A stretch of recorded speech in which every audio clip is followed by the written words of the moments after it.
Practically कैसे करेंगे ये? हाँ, प्रैक्टिकली करने से पहले लोग ये जो कॉन्सेप्ट है, जो संपूर्ण समाधान व्यवस्था है, इसको लागू करने से पहले लोगों को ये मतलब लोग ये तो कम से कम जाने कि जीवन का उद्देश्य है क्या, क्योंकि लोग बहुत ज्यादा भ्रमित पड़े हुए हैं धर्म को लेकर के कि जीवन का उद्देश्य ये है कि आत्मा को जानना, जीवन का उद्देश्य ये है कि इसको जानना उसको जानना, ऐसे कल्पना करते हुए उसको भी उद्देश्य मान लेते हैं। कोई तो ऐसे वर्तमान व्यवस्था में तो कोई जो धर्म को नहीं मानता है, कोई मतलब नास्तिक टाइप का, तो जो नहीं मानते हैं तो वो लोग फिर क्या करते हैं कि ईश्वर को नहीं मानते, वो लोग फिर क्या करते हैं कि ठीक है चलो एक काम करते हैं, पैसे को ही जीवन बना लेते हैं, पैसों के पीछे भागते रहते हैं पूरा जिंदगी भर वो उसी के पीछे। तो ये जो लोग मान्यता अपने अंदर बैठा लिए हैं, चाहे धर्म से या पैसों को केंद्र से, पैसों के पीछे ठीक है, मैं लोग मान भाग। लिया, आपकी जी बात सही है कि जो लोग धर्म का जीवन का उद्देश्य ऐसा मान लिया, आत्मा को पाना या मुक्ति पाना या स्वर्ग में जाना या ये सब चीजें बकवास है, मैं आपके साथ एग्री हो गया। मैंने जो बोला उसके साथ सहमत हुए क्या कि जीवन का उद्देश्य हमारे अंदर जो पोटेंशियल है उसका बाहर निकलना? हाँ बिल्कुल, हाँ ये तो बिल्कुल सही बात है, ये तो 100% 100% सही बात है। हाँ चलिए, अब अमिया जी, हमारा और आपका चाहे प्रेमजीत जी का भी ये टारगेट होना चाहिए कि हमारे समाज में जो करोड़ों लोग बेरोजगार हैं उनको कैसे उनकी क्षमता, उनकी स्किल, उनकी काबिलियत के हिसाब से उनको रोजगार दिया जाए, इसके ऊपर उनको कन्विंस करना चाहिए यूथ को। तो मैं समझता हूँ कि ज़्यादा युवा पीढ़ी के लोग एज ए सब्सक्राइबर उनको देखेंगे, उनको फॉलो करेंगे। ये मैं चाहता हूँ कि इसके ऊपर आप थोड़ा सा उनको बात करके उनको कन्विंस करते, क्योंकि मैं जब कन्विंस करने जाता हूँ तो मैं बता रहा हूँ, वर्तमान जो व्यवस्था है, जो मौजूदा व्यवस्था है, इसके अंदर अगर आप कोई भी चेंजेस करते हैं ना तो वो संभव तो है नहीं, वो आपको भी पता है। क्योंकि संभव आप चाहे यहाँ सपना दिखाएं कि ठीक है, चाहे मोदी जी अभी फिर से आए हैं, वो अगर ये बोलें कि नहीं ठीक है हम लोग इतना नौकरी दे, मतलब रोजगार दे देंगे, 1 करोड़ जनता को इस साल ये दे देंगे, पर उसमें देखिए ना ज्यादातर लोग तो वही कंपनी में या फिर जो भी सरकारी नौकरी तो मिलता नहीं है, बहुत कम ही मिलता है, तो उसमें कोई सुरक्षा का। यही चीज तो प्रेमजीत जी को अपनी व्यवस्था के थ्रू थोड़ा बहुत चेंजेस करके दिखाना है कि देखो भैया, अगर हम प्राइम मिनिस्टर बनते हैं, हमारा एक कैबिनेट बनता है, तो हम इस व्यवस्था में ये सब चेंजेस लाएंगे जिसके वजह से करोड़ों लोगों को, कम से कम 10 करोड़ लोगों को रोजगार मिलेगा। मैं आपको बता रहा हूँ, वो अभी क्यों नहीं बोल रहे हैं, इसका भी प्रारूप मतलब इसका भी वो होगा, पर पहले 2 साल 3 साल तक शिरोही सर ये कहने का प्रयास कर रहे हैं, जनता तक ये पहुंचाने का प्रयास कर रहे हैं कि देखो तुम जो भी मान्यता या धारणा जो भी तुम कर रहे हो, अभी पूरा उलझा हुआ जीवन जिस तरीके से तुम जी रहे हो, वहां से बाहर निकलो, कम से कम ये तो पता चले कि तुम ये तो पता करो कि जीवन का उद्देश्य क्या है, पहले ये चीज समझो, फिर हम करेंगे उसका जो अभी पूरा उसके पीछे उद्देश्य का पीछे जो व्यवस्था खड़ा किए हैं, क्योंकि आप जीवन का उद्देश्य तो बता दिए हैं पर उसका कोई प्रारूप है ही नहीं, तो उन्होंने एक प्रारूप भी बना दिए, संपूर्ण समाधान व्यवस्था, तो उसको फिर जनता के सामने रख रहे हैं कि ये होगा। अब फिर इसको भी ये भी बदल सकता है, पहले तो जीवन का उद्देश्य तो पता चले लोगों तक, फिर ये बदल सकता है, मतलब व्यवस्था बदल सकता है। इसको आप ट्रांजिशन फेज के दौरान किसी भी तरीके से पहले तो लोगों तक ये बात तो पहुंचाना जरूरी है। तो अभी ये समय नहीं आया है कि हम ये थोड़ा थोड़ा करके ये करें, क्योंकि ये करने से वो काम रह जाएगा, वो काम बिल्कुल पीछे रह जाएगा, वो काम आगे ही नहीं बढ़ेगा। जो सबसे पहले लोगों तक पहुंचाना है कि सत्य क्या है, तो इसीलिए ये काम किया जा रहा है।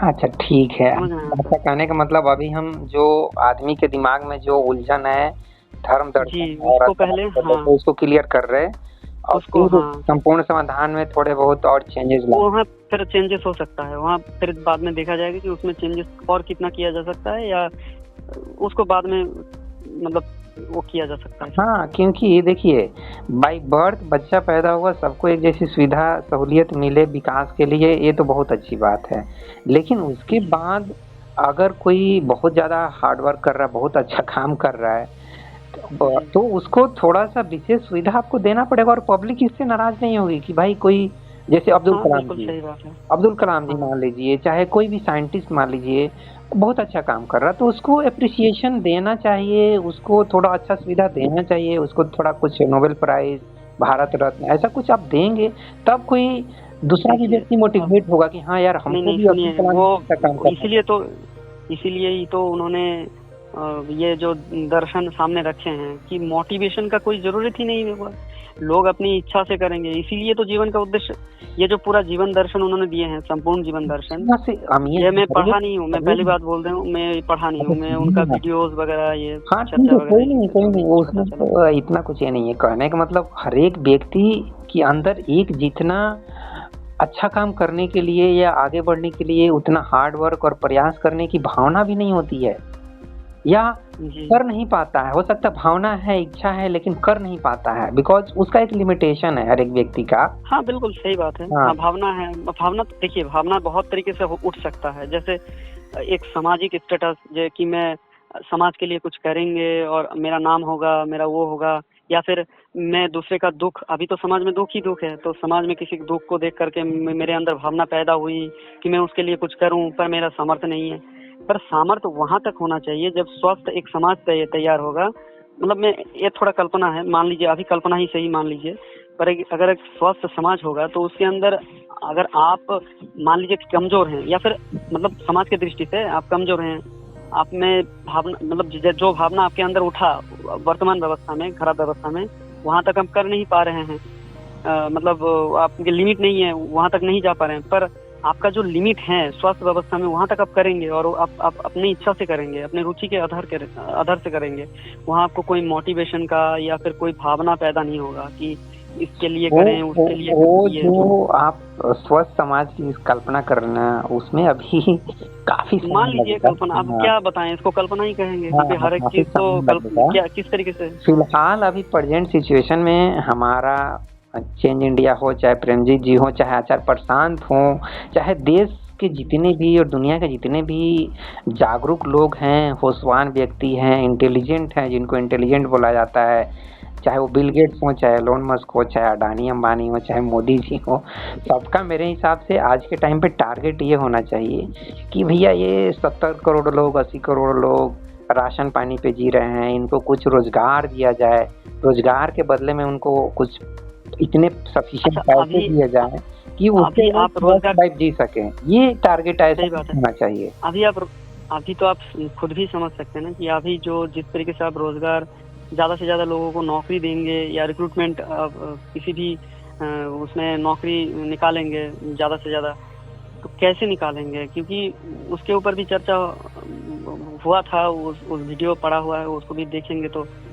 वीडियो छोड़िए, आप खुद से भी विचार करिए ना कि जो लोग, वो कैसे होगा। मतलब 1 लाख अगर हम रोजगार देने का मतलब वैकेंसी निकालते हैं, तो 1 लाख लोगों को पैसा भी हमको देना पड़ेगा, तो उतना भी सामान भी बिकवाना पड़ेगा समाज तक, वो सामान भी ज्यादा से ज्यादा। तो जो कंपनी है या फिर सरकारी जो भी संस्था है, वो पैसा कहाँ से लाएगा देखिए ये सब प्रॉफिट को रन करने के लिए? ये सब डिफिकल्टी आप जो बता रहे हैं प्रेजेंट व्यवस्था में, इससे 10 गुना खामी निकालेंगे तो निकल जाएगा प्रेमजीत सिरोही जी का संपूर्ण समाधान। अभी देखिए, सुनिए, मैं यहाँ फिर से आपको थोड़ा ये बताऊंगा, क्योंकि देखिए अभी खामी आप निकाल सकते हैं, क्योंकि जो चीज सामने आई ही नहीं उसका आप क्या मतलब निकालना तो आप निकाल सकते हैं, क्योंकि जो कल्पना है, और कल्पना में आप खामी भी निकाल सकते हैं। इसीलिए कल्पना को छोड़ के अभी जो सिचुएशन है, इस सिचुएशन में क्या हम थोड़े थोड़े ट्रांजिशन, कुछ चेंजेस, कुछ हाँ परिवर्तन बिल्कुल ला होगा ना, सकते हैं, 29 जिससे तक देखिए, मैं इसीलिए मैक्सिमम लेवल तक पॉवर्टी खत्म हो सके, अनएम्प्लॉयमेंट खत्म हो सके। ये नहीं कि सीधे हम ऐसा सपना दिखा दें कि भैया ऐसा हम समाज बनाएंगे कि सब आदमी को उसके रुचि के हिसाब से काम मिलेगा और सबको एक जैसा सुख सुविधाएं मिलेगी। ये जो कल्पना दिखा देना, ऐसा लगता है कि पता नहीं 1000 साल बाद भी ऐसा सिचुएशन पैदा हो या ना हो। क्योंकि मैं भी मानता हूँ कि यार एक ग्रुप डी का भी स्टाफ काम जो कर रहा है, उसका भी अपना एक वैल्यू है, जो एक ऑफिसर लेवल पे काम कर रहा है उसके बराबर। मैं इस मामले में मैं भी समझता हूँ कि यार कोई क्यों लैट्रिन की सफाई करे, कोई वॉशरूम की सफाई करे, कोई चाय बना के दे, कोई खाना बनाए, और उसके वैल्यू को कम आंका जाए, और एक व्यक्ति प्लानिंग कर रहा है तो उसके काम को ज़्यादा वैल्यू दिया जाए। क्यों ऐसा? मैं भी इस तरीके से देखता हूँ। सबका काम का एक जैसा महत्व क्यों नहीं हो सकता है?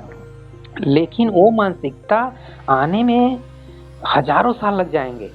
तो फिलहाल वो हजारों साल जब आगे तक की इम्प्लीमेंट कल्पना नहीं की करती जाएगी, है। ऐसा आपका कहना है ना?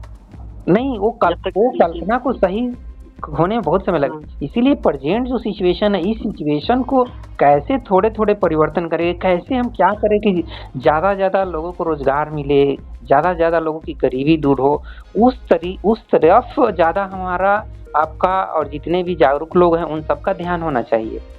लोगों को कैसे समझाएं कि भाई पॉपुलेशन काफी बढ़ गई है, आज जरूरत है पॉपुलेशन कंट्रोल करने की भी। जबकि आचार्य प्रशांत तो बोलते हैं, लेकिन प्रेमजीत सिरोही जी बोलते हैं नहीं, पॉपुलेशन इज ओके, कोई दिक्कत नहीं है, सबके लिए ये समाधान हो सकता है। बातें हैं, आप खुद बताइए, आप उनको ज्यादा वैल्यू देते हैं। नहीं, मैं उनको बहुत ज्यादा सर पे चढ़ा के नहीं देखता हूँ, इस तरीके से मत सोचिए कि मैं उनका अंधभक्त हूँ, ऐसा नहीं है। जो चीज मुझे सही लगा उसके सपोर्ट में करता हूँ।